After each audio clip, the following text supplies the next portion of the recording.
Morning, guys. I'm Larson. I'm going to introduce Coach Lee this morning. So Coach Lee actually graduated from MBA in 2000. He then went on to Birmingham Southern to play baseball.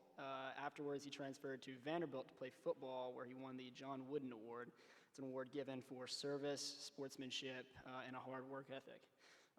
He began coaching at UCLA, and I'm going to read these down the list because it's quite a lengthy list, but he went from UCLA to the Harvard Westlake School, then on down to South Dakota, UCLA, Bowling Green, Syracuse, Wake Forest, Notre Dame, and finally he is here as the head coach for Vanderbilt, as you all know, I'm sure.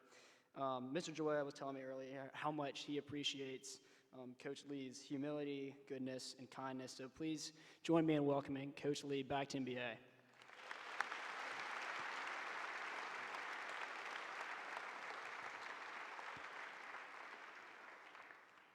Well, thank you for that, and I'm a little embarrassed because I certainly wasn't intending for everyone to stand on my behalf. As I remembered it, it was a sign of respect to Mr. Joya, and a neat tradition, though, nonetheless. I understand that the schedule hasn't changed, so I realize that what I'm doing right now takes the place of break time, which means that we're not getting our cookies today.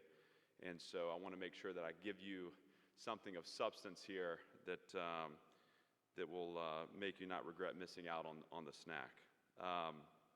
I'm proud to be an MBA alum, and I'll tell you that the experience here for me, to be honest with you, I feel like I don't know that I completely understood how blessed I was to be at MBA when I was here, and I'm sure there are many of you that are struggling with that sense of place too. But in reflection, the 4 years that I spent on this campus, it changed my life. And so as you go through your day and you confront the stresses and the pressures and all the things that make being an MBA student great, understand that you will reflect back on this moment with great reverence to what you're going through together. And sometimes we need that sense of perspective just to go left foot, right foot, breathe. And it sounds like it was at quarter grades that are coming out soon, is that right? So, just keep trudging and you will get there. What you heard from Larson was a journey for me, a journey that started here at MBA and led me to Birmingham Southern College, where I played baseball, or attempted to play baseball, and I can own that now that I've let go of my ego. I transferred to Belmont because I was determined I was going to be a Major League Baseball player. And you know what? God just didn't have that in the cards for me, as I wasn't having success. And so finally, I said, let me get to the best possible school that I could get into because I want to be successful. And transferred to Vanderbilt and played football. And by the time I got to Vanderbilt, I realized that sport was a part of education, right? Sport is an identity. And this is true of any activity. Sport or activity is a part of our life. It's meant to accentuate our lives. It's not meant to be our lives. And that may sound weird coming from someone who's made a career in sport, but I continue to see my involvement in athletics as a part of my journey, not as who I am. I feel like you hear often, and just listening to the COVID-19 prognosis and all the things that we're living through right now, it's often said these are like unprecedented times. And yet, I don't know that I feel that way. I think the most important parts of our struggle are ancient aspects of our struggle. And I think in times that we live in, it's deferring back to those most fundamental, foundational parts of the human experience that move us forward and advance us. And each of you, just like I was and just like I am, on a journey towards your own self-identity and purpose.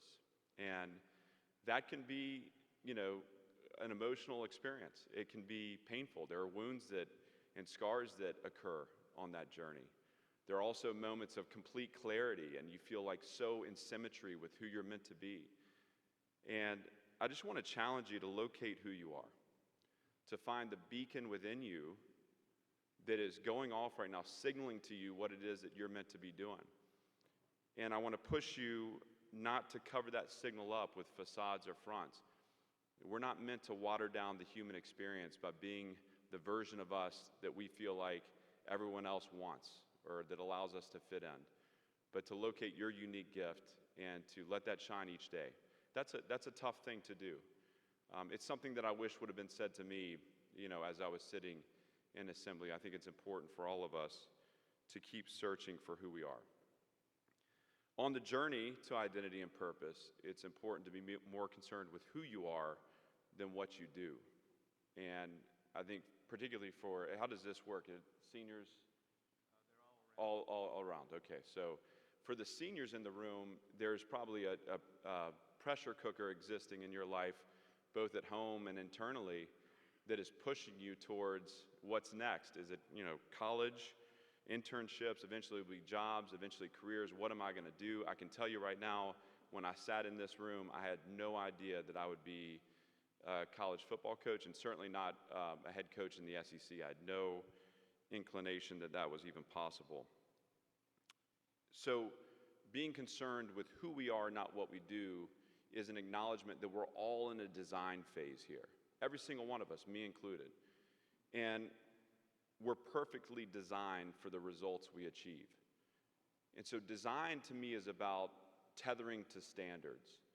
And right now in your experience, you have choices, and then there are standards that are imposed upon you in your surroundings, and hopefully that clicks with you.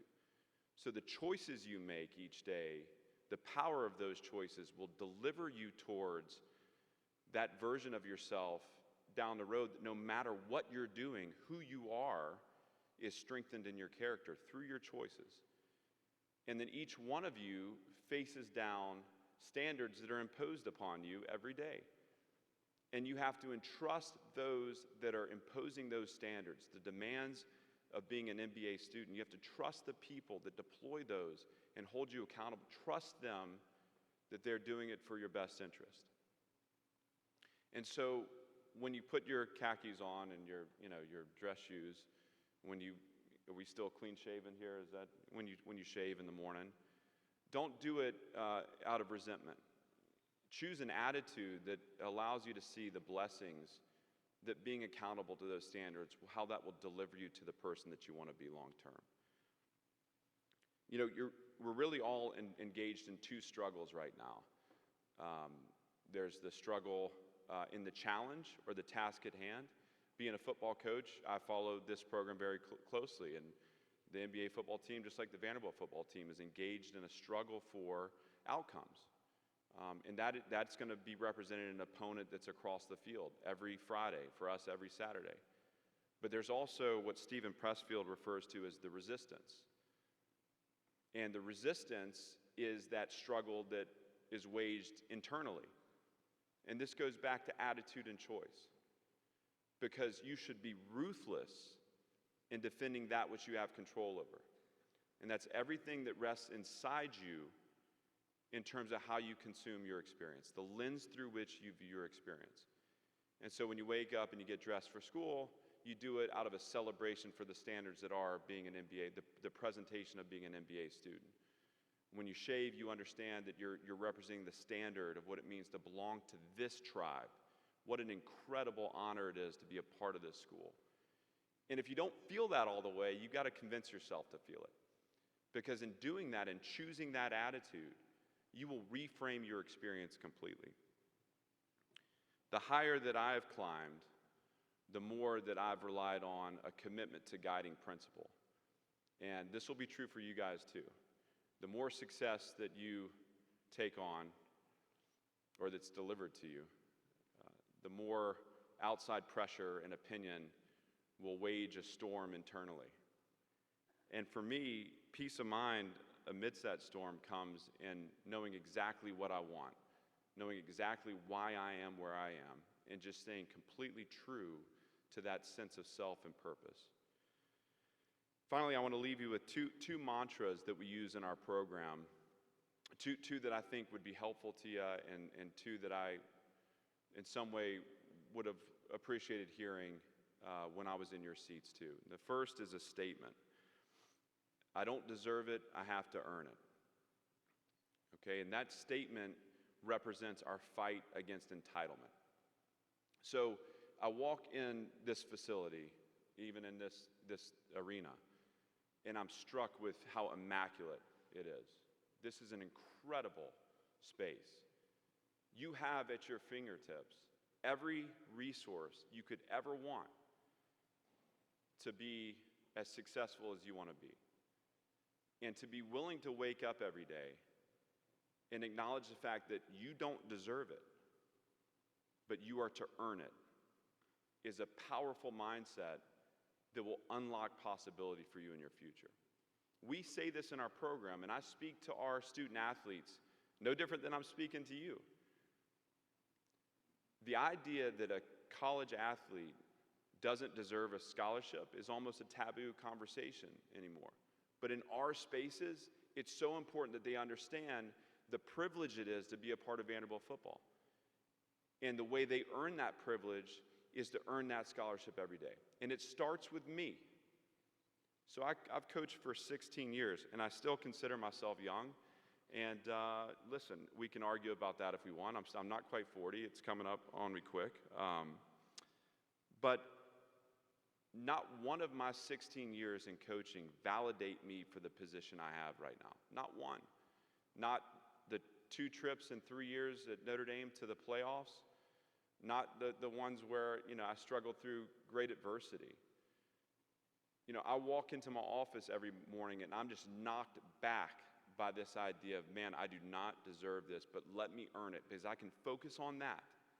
I can focus on doing the next right thing the right way to make sure that I earn that privilege of being the head coach at Vanderbilt.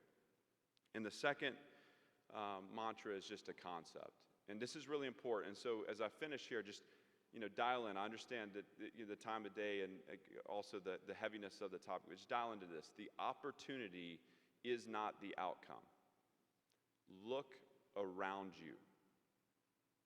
It's easy to understand the opportunity you have, and we say this within our building too. You're at one of the elite prep schools in the country. You have the best teachers surrounding you. Some of them are dear friends and mentors of mine. I can go back to this exact campus and find the moments that I learned the most important lessons that allowed me to outpace my competition as a coach. The opportunity around you is real, but it doesn't guarantee you the outcomes you want. This is our battle against complacency. Identify the outcomes you want.